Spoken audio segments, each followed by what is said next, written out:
Welcome to our channel Create Your Wealth. We will be starting a new series on Rich Dad Poor Dad, written by Robert Kiyosaki. The first chapter is narrated by Robert, and here are some of the key points. Robert had two fathers, a rich and a poor one. One was highly educated and intelligent. He had a PhD and completed 4 years of undergraduate work in less than 2 years. He then went on to Stanford University, University of Chicago, and Northwestern University to do his advanced studies, all on full financial scholarships. The other father never finished the 8th grade. Both men were successful in their careers, working hard all their lives. Both earned substantial incomes. Yet one struggled financially all his life, the other one would become one of the richest men in Hawaii. One died leaving tens of millions of dollars to his family, charities, and church. The other left bills to be paid. Both men were strong, charismatic, and influential. Both men offered advice to the other, but they did not advise the same things. Both men believed strongly in education, but did not recommend the same course of study. Author says, if I had only one dad, I would have had to accept or reject his advice. Having two dads advising me offered me the choice of contrasting points of view, one of a rich man and one of a poor man. Instead of simply accepting or rejecting one or the other, I found myself thinking more, comparing, and then choosing for myself. The problem was that the rich man was not rich yet, and the poor man was not yet poor. Both were just starting out on their careers, and both were struggling with finance and money. But they had a very different points of view about the subject of money. For example, one dad would say the love of money is the root of all evil. The other would say the lack of money is the root of all evil. As a young boy, having two strong fathers, both influencing me, was difficult. I wanted to be a good son and listen, but the two fathers did not say the same things. The contrast in their points of view, particularly about money, was so extreme that I grew curious and intrigued. I began to start thinking for long periods of time about what each was saying. Much of my private time was spent reflecting, asking myself questions such as why does he say that, and then asking the same question to the other dad's statement. It would have been much easier to simply say yes, he is right, I agree with that, or simply reject the point by saying the old man doesn't know what he's talking about. Instead, having two dads whom I loved forced me to think and ultimately choose a way of thinking for myself. As a process, choosing for myself turned out to be much more valuable in the long run rather than simply accepting or rejecting a single point of view. One of the reasons the rich get richer and the poor get poorer and the middle class struggles in debt is because the subject of money is taught at home, not in school. Most of us learn about money from our parents. So what can a poor parent tell their child about money? They simply say, stay in school and study hard. The child may graduate with excellent grades, but with a poor person's financial programming and mindset, it was learned while the child was young. Money is not taught in schools. Schools focus on scholastic and professional skills, but not on financial skills. This explains how smart bankers, doctors, and accountants who earn excellent grades in school may still struggle financially all of their lives. Our staggering national debt is due to the large part of highly educated politicians and government officials making financial decisions with little or no training on the subject of money. I often look ahead to the new millennium and wonder what will happen when we have millions of people who will need financial and medical assistance? They will be dependent on their families or the government for financial support. What will happen when Medicare or Social Security run out of money? How will a nation survive if teaching children about money continues to be left to parents, most of whom will be or already are poor? Because because I have you kids. One, encourage talking about money and business at the dinner table. The other, forbade the subject of money to be discussed over a meal. One said, when it comes to money, play it safe, don't take risks. The other said, learn to manage risk. One believed, our home is the largest investment and our greatest asset. The other believed, my house is a liability, and if your house is your largest investment, you are in trouble. Both dads paid their bills on time, yet one paid his bills first, while the other paid his bills last. One dad believed in a company or the government taking care of you and your needs. He was always concerned about the pay rises, retirement plans, medical benefits, sick leave, vacation days, and other perks. He was impressed with two of his uncles who joined the military and earned a retirement and entitlement package for life after 20 years of active service.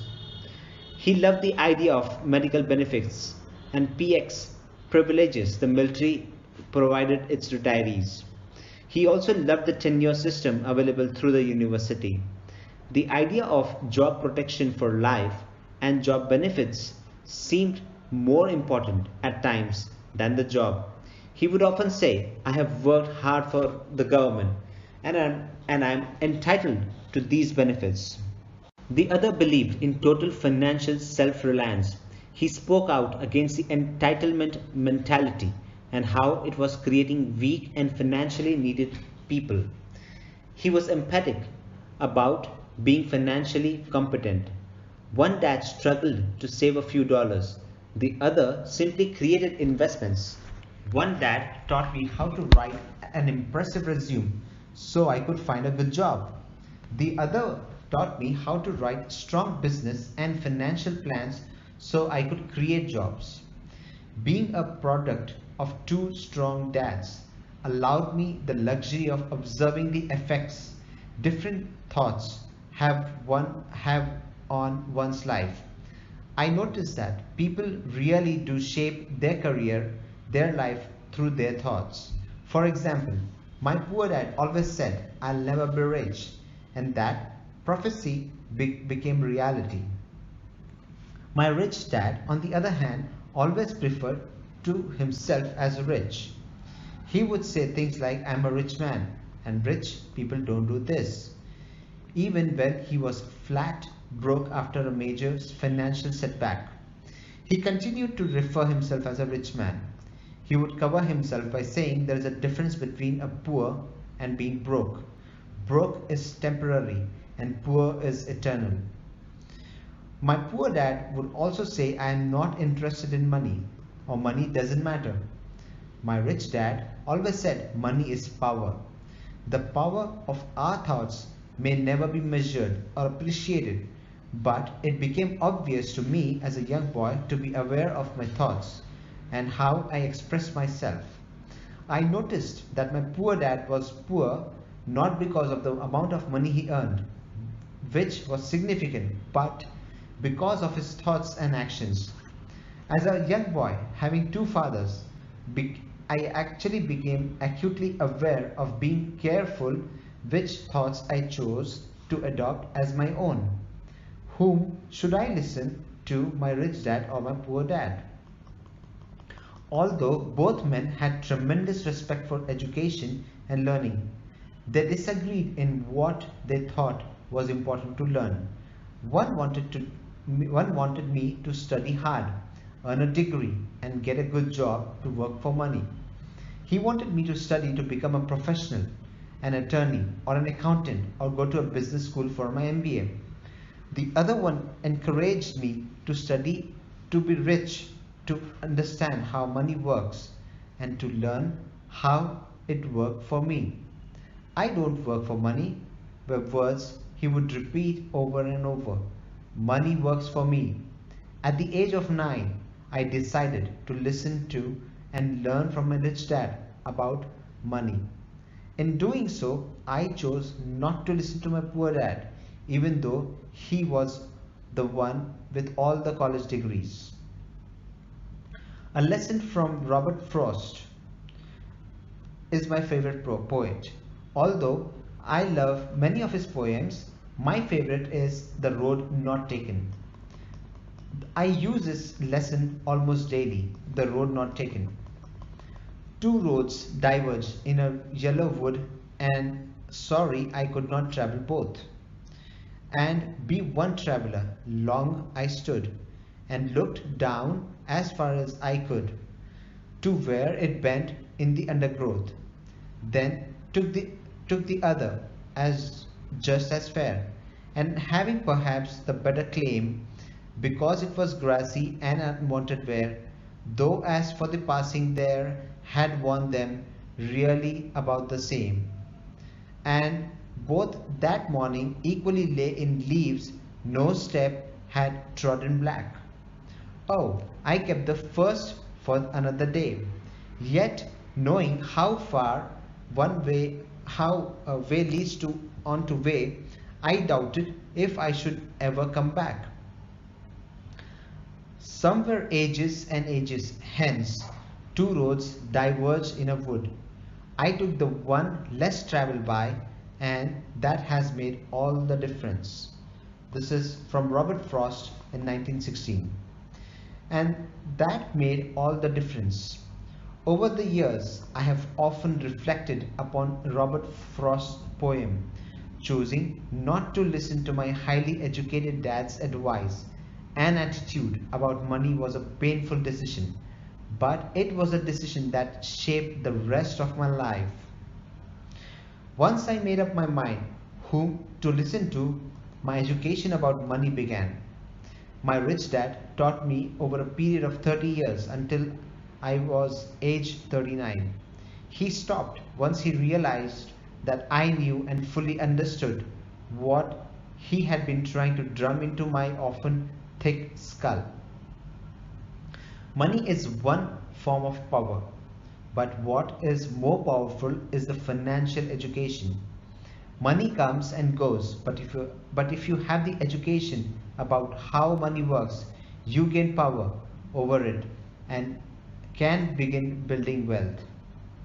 The reason positive thinking alone does not work is because most people went to school and never learned how money works. So they spend their lives working for money. Because I was only 9 years old when I started, the lessons my rich dad taught me were very simple. And when it was all said and done, there were only 6 main lessons repeated over 30 years. This book is about those 6 lessons put as simply as possible as my rich dad put forth those lessons to me. The lessons are not meant to be answers, but guideposts. Guideposts that will assist you and your children to grow wealthier no matter what happens in a world of increasing change and uncertainty. Lesson number 1. The rich don't work for money. Lesson number 2. Why teach financial literacy? Lesson number 3 is mind your own business. Lesson number 4. The history of taxes and power of corporations. Lesson number 5.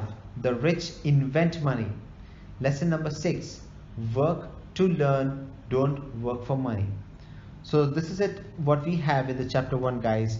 And if you like this video, then please click on like button and do subscribe to our channel. Thank you very much. We will be coming up with chapter 2 very shortly. Thanks once again. Bye.